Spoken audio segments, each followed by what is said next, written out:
Welcome, good people of the internet. Today I'm going to show you how to draw mushrooms on an oscilloscope with sound. We're gonna use our left audio channel for horizontal deflection, and our right audio channel for vertical deflection. Now first we need a sine wave on our horizontal deflection channel, and a cosine wave on our vertical deflection channel. Together they add up to a beautiful circle.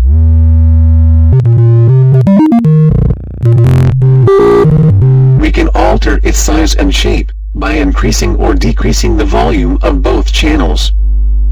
Now we add a sawtooth waveform to the right channel. Our circle or ellipse turns into a spiral.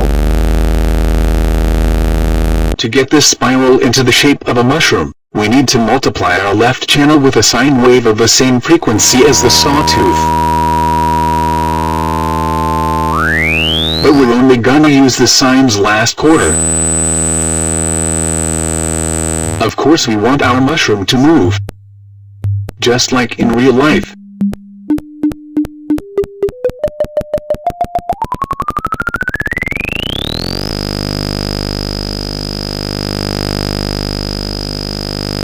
That's why we now add another sawtooth multiplied with a cosine wave of a slightly different frequency to our left channel.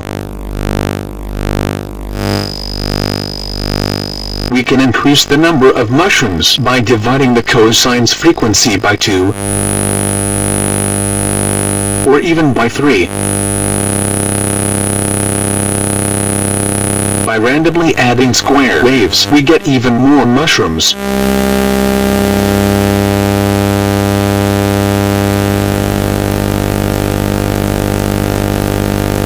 In fact, we can plant an entire field.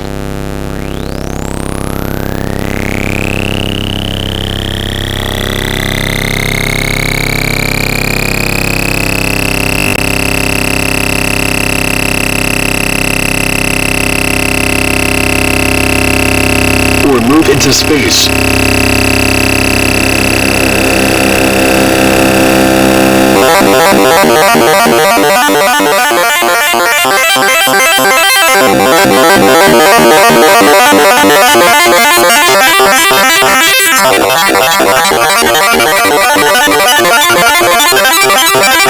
No matter how far you go, always remember to let there be love.